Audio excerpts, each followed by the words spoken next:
If I push harder, I can make sure you don't get the job. If you don't want that, apologize to me." I couldn't help but laugh. "All right, go ahead and try. My name is Mary. I'm navigating the challenges of being a new mom on my own because my husband, who should be sharing this journey with me, is nowhere to be found."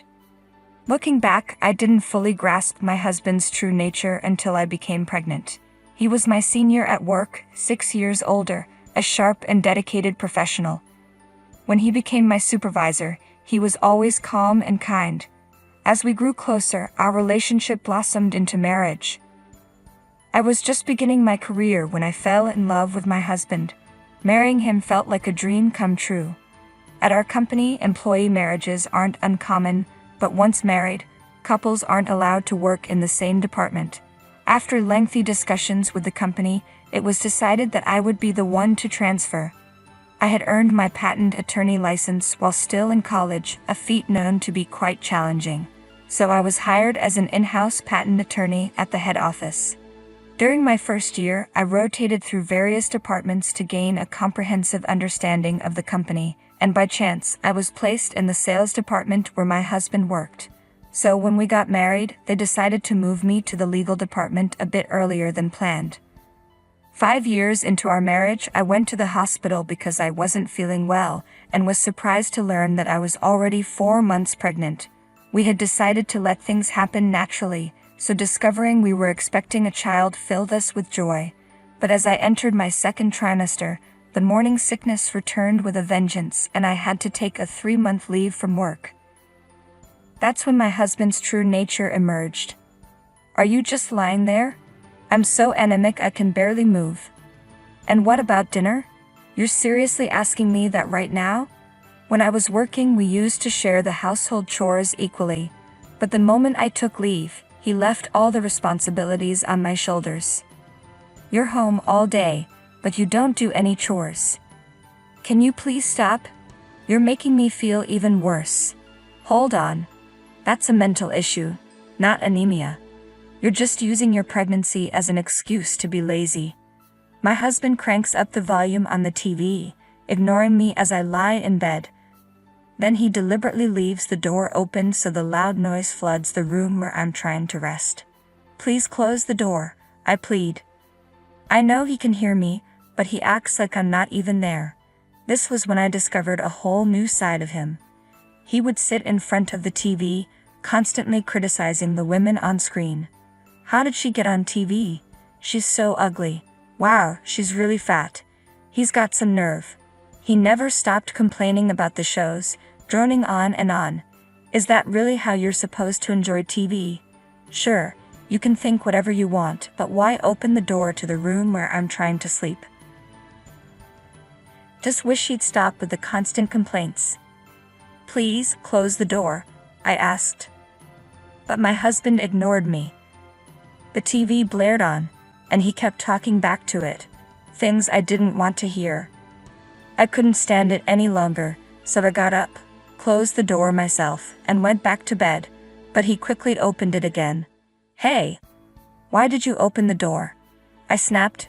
He didn't respond and kept watching TV. Unable to tolerate it any longer, I decided to call my parents. My mother agreed to have me come home to rest and recover. The environment at my parents' house felt like a true sanctuary. They provided me with 3 nutritious meals a day, and the calm demeanor of my mother, father, and 2 younger sisters created a peaceful atmosphere. My sisters were the first to rush home from school to check on me, always asking how I was doing. Gradually, my health improved, and I was able to join the family for meals in the dining room. "Lunch is ready," my mother announced. "Thank you. May I turn on the TV?" I asked. "Of course," she replied. As I ate lunch with my mother, we watched TV together, and she laughed heartily at the comedian on screen. This comedian is hilarious. "Once the baby is born and things settle down, let's visit that shopping arcade," she said. Seeing her so relaxed and joyful brought tears to my eyes. My mother noticed and was startled when she saw me wiping my nose. "What's wrong? Are you feeling unwell?" she asked, concerned. No, I'm fine, I replied. Then what's the matter? I'm not happy living with Nico, I admitted. Oh. Why is that? I confided in my mother about everything that had been happening. She listened intently and accepted my feelings without judgment. So he really does that on purpose. He opens the door to your room, even though it's loud, and then when you close it he just opens it again. And he's constantly complaining about the TV. I can't believe it, she said with a mix of surprise and concern.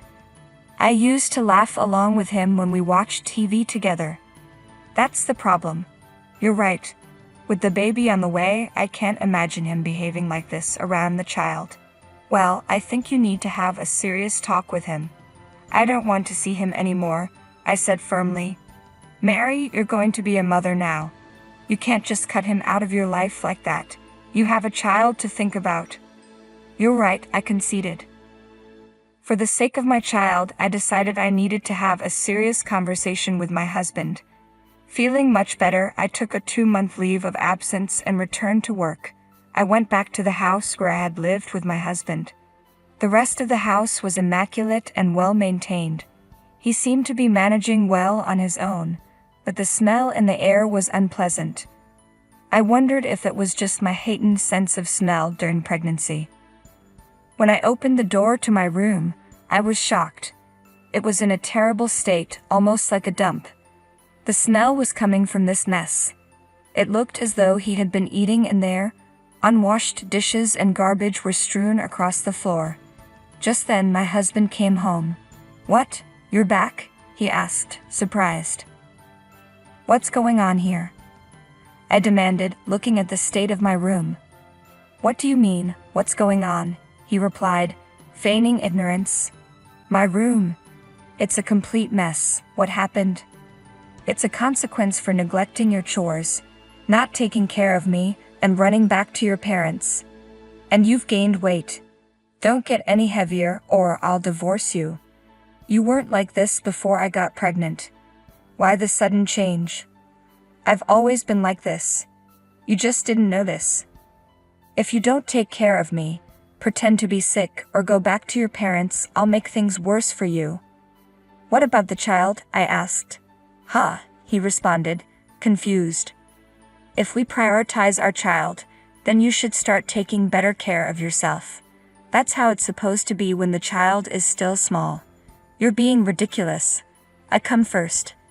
Don't you understand? The child comes second. Now, get up and make dinner.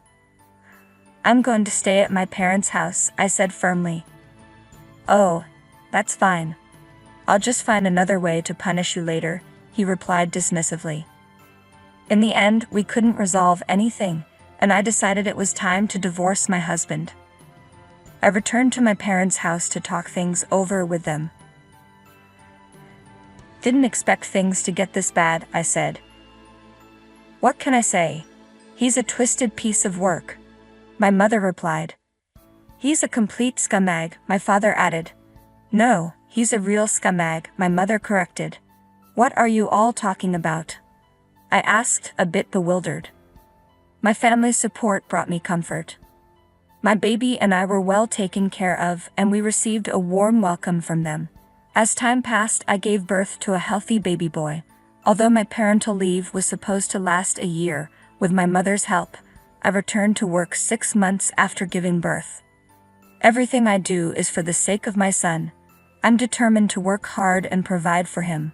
On my day off, I went to my husband's house to finalize the divorce. When he saw me, he smirked and waved the divorce papers in front of me. I'm divorcing you, a fat wife like you. Here are the papers, he taunted. Oh, I'm glad you're so prompt. You can just sign them now, I said. As I reached for the papers, my husband quickly crumpled them up. What are you doing? I demanded. Hold on. You need to hear my side of the story first. What do you mean? Just listen to me. Look at me, he insisted. No, you said you're divorcing me. I heard you. Now go ahead and finalize it. You think you can't survive without me? I've managed perfectly well without you for the past 6 months. In fact, it's been quite peaceful. I'm a salesman, he said. So, I'm the one who brings in business for the company. That's why you all have jobs. Are you serious? A company is only as good as its salespeople. Show me some respect, he insisted. Just sign the divorce papers, I said firmly. I pulled the divorce papers from my bag, but my husband tried to rip them up and throw them away. What do you think will happen if you destroy them? I asked. His hand paused. I then took out a voice recorder and my phone from my bag. I recorded our entire conversation, I said. He reached out and took the voice recorder from me. The phone is connected to my colleague, I said. Even if you tear up the divorce papers or delete the recordings, my colleagues are hearing everything. If you don't sign these papers now, I'll have my colleagues file a complaint with the sales department. So, what's it going to be? Sign them, or tear them up? My husband, clearly realizing the seriousness of the situation, nodded and began filling out the divorce papers. Don't want any alimony or child support. Just stay away from us, I said. All right, I've signed the papers, he replied. I quickly left the house. Thanks, Mom, I said into the phone. It's all right. Just head to the city office, she advised. My phone was connected to my mother, and I was relieved that he hadn't discovered my deception. Although I could have enlisted help from my colleagues, I couldn't involve the company in this personal matter, no matter how much of a jerk he had been. The company was crucial to both of us, but he rendered my final gesture of mercy meaningless. After the divorce was finalized, my ex-husband took advantage of the situation to spread damaging rumors about me. He painted me as a terrible wife and a moral harasser, using every means to launch a negative campaign against me. Despite his attacks, I chose to remain silent and didn't engage with his accusations. They say a mother is a strong woman. For the sake of my child, I stood my ground despite the circumstances. I had done nothing wrong except be blind to my ex-husband's true nature. Unfortunately, sympathy for him began to surface among the sales department at the company. I was washing my cup in the hot water supply room when I heard my ex-husband's voice behind me. Hey. And around, puzzled. What? Why are you here? He asked, somewhat annoyed. I came to see you, I replied. Actually, you don't need to. You're in a lot of trouble right now. What do you mean? You're the one everyone's talking about. You're the bad guy now. I don't understand what you're saying. Just don't act so tough. You're the talk of the company. All right, I said, trying to process his words. My ex-husband probably thought I was feeling defeated, but I wasn't about to let him off the hook. I have work to do, so I'll be going now, I said, turning to leave. As I tried to exit the hot water supply room, my ex stepped into my path. That's what happens when you cross me, he said, his tone menacing. What exactly are you implying? I asked, not backing down. His irritation grew as he realized I wasn't reacting the way he expected. That's why you're getting a bad reputation around the company. And? You're in trouble, aren't you? No, not at all, I replied calmly. If I use my influence, I could even prevent you from getting a job. Apologize to me if you don't want that to happen, he threatened. Couldn't help but laugh. Go ahead, I said, unbothered. Do you even know what I do? Only people in the development department would have that knowledge. I'm a patent attorney. How could a sales manager like you possibly interfere with my work? Our fields are completely unrelated. Are you suggesting you can influence a patent decision by talking to me? You'll never get anywhere with that approach. If you're applying for a patent, make sure you don't deal with me. Enraged, my ex-husband snatched my cup from my hand and raised it, ready to strike. I braced myself, quickly closing my eyes. That's enough. An unfamiliar voice interrupted. When I opened my eyes, I saw the general sales manager and the general manager restraining my ex-husband. I initially thought it was just a lover's spat, but this is quite unexpected, the general manager said. My ex-husband looked shocked at their sudden appearance. "I'm sorry about the disturbance," the general sales manager said to me. "Are you hurt?" "No. I'm fine," I replied. "You were speaking so loudly that we could hear you all the way in the conference room," the general manager added.